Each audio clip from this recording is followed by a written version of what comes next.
Hello everyone. सो आज हम लोग क्लास 10 का चैप्टर 1 करने वाले हैं सिविक्स का, दैट इज पावर शेयरिंग। तो इसमें जो टॉपिक्स कवर होने वाले हैं वो है, सबसे पहले तो स्टोरी ऑफ बेल्जियम हम जानेंगे, फिर story of Sri Lanka, then majoritarianism in Sri Lanka, what was it, and then accommodation in Belgium, and next topic is why power sharing is desirable, and last topic वो is forms of power sharing. Let's begin with the first slide, that is story of Belgium. So Belgium is a small country with complex ethnic composition. Out of total population 59% people live in Flemish region. तो total population में से जो 59% people है वो Flemish region में रहते हैं और डच भाषा का प्रयोग करते हैं। वहीं पे जो 40% लोग हैं वो वलोनिया रीजन में रहते हैं और फ्रेंच भाषा का प्रयोग करते हैं, और सिर्फ 1% लोग सिर्फ 1% लोग जर्मन भाषा बोलते हैं। अब ब्रुसेल्स क्या है? Brussels is the capital of Belgium. जैसे इंडिया की कैपिटल दिल्ली है, वैसे ही Brussels is the capital of Belgium.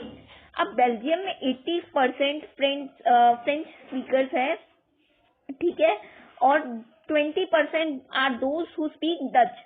तो यहाँ पे से हमको क्या पता लग रहा है, 59% जो पीपल हैं वो मेजोरिटी में है in the Belgium, in the whole country, whereas Dutch जो मतलब हमारे पास फ्रेंच बोलते हैं वो हमारे पास मेजोरिटी में है कैपिटल में, ठीक है। This was the main problem of Belgium. Now tension in Belgium, what was the tension in Belgium, let's discuss it.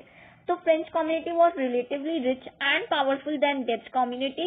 Dutch community was in majority in the country and had minority in capital. Steps क्या करे Belgium government ने जो steps लिए, that is known as accommodation in Belgium.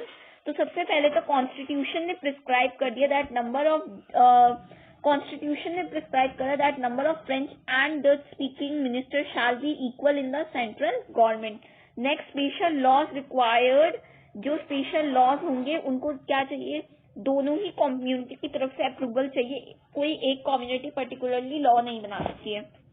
Third है कि state government was not subordinate to the central government, और state government में भी दोनों ही मिनिस्टर्स इक्वल हो गए थे, इक्वल रिप्रेजेंटेशन हो गई थी। अब ब्रुसेल्स के पास इन सब को छोड़ के एक और तरीके की गवर्नमेंट थी, that was known as community government. उसका पर्पस क्या था, किसी जैसे पर्टिकुलर कम्युनिटी से रिलेटेड, उसके कल्चर, एजुकेशन, लैंग्वेज से रिलेटेड, इशू से रिलेटेड लॉज बनाना। अब जानते हैं स्टोरी ऑफ श्रीलंका। तो श्रीलंका एक आइलैंड नेशन है और ये इंडिया की नेबरिंग कंट्री भी है, और इसकी टोटल पॉपुलेशन में से 74% सिन्हाला स्पीकर्स है, और उसमें से उसके बाद जो रेस्ट ऑफ द 18% पीपल है दैट आर तमिल स्पीकर्स, ठीक है। 13% श्रीलंकन तमिल्स है जिसमें से, और जो रेस्ट ऑफ द है वो इंडियन तमिल्स है जिनके फोर फादर्स या फादर्स जो थे वो प्लांटेशन वर्कर थे और कॉलोनियल टाइम पे श्रीलंका में आ गए थे। और 7% are the people who speak Tamil, who speak both languages.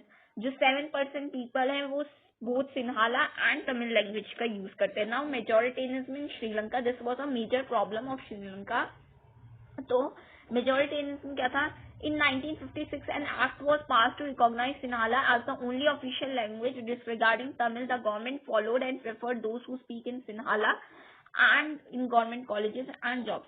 Government ने एक न्यू रूल निकाला है, act of 1956, that made the Sinhala official language of Sri Lanka, और तमिल जो सिन्हाला स्पीकर्स थे उनको फेवर करा जाता था गवर्नमेंट जॉब्स में, कॉलेजेस में।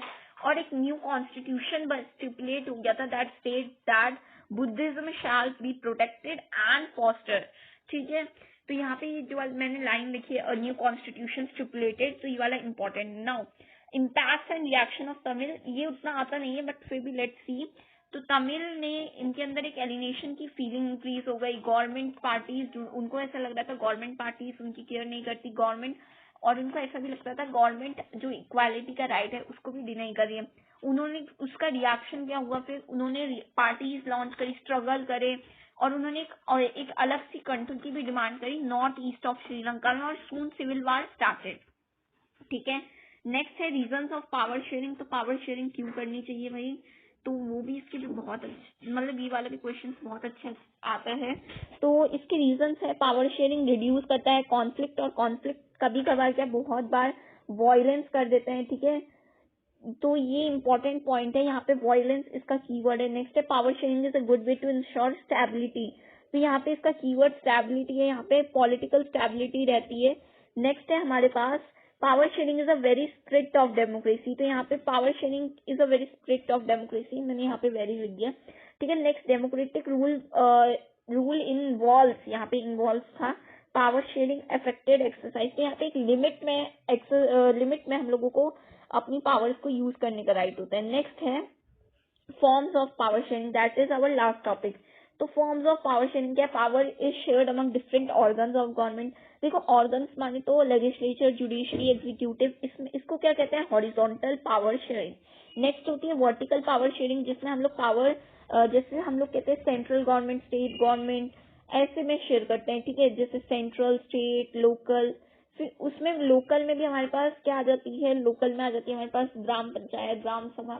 नेक्स्ट है power sharing is also being political pressure groups, movements और कंट्रोल और इन्फ्लुएंस दोज इन पावर, ठीक है। नेक्स्ट है power may be also shared among different social groups such as religious, linguistic, seats are also reserve for SC, SC, OBC। देखो यहाँ पे क्या होता है, पावर जो ST, SC, OBC जो लोअर कास्ट पीपल है उनको भी शेयर करी जाती है, ठीक है, और वुमेन्स के लिए भी सीट्स रिजर्व है, तो ये भी बहुत इंपॉर्टेंट है। आप जो इस चैप्टर में से क्वेश्चन अराइज होते हैं वो होता है forms of power sharing, reasons for power sharing. Next है इम्पैक्ट्स ऑफ, ये तो नहीं आता है, मेजोरिटेरियनिज्म क्या था, और यहाँ पे स्टोरी ऑफ श्रीलंका भी उतना नहीं आता है, और accommodation in Belgium, that is steps taken by Belgium government, ठीक है, सेम ही है वो, ठीक है। एकोमोडेशन पूछ लिया, steps taken by Belgium government. Hope तुम लोगों को चैप्टर समझ में आ गया होगा, और ये नोट्स मैं तुम लोगों को दे दूंगी, इसमें थोड़ी थोड़ी स्पेलिंग मिस्टेक है, तुम लोग वो सही कर लेना।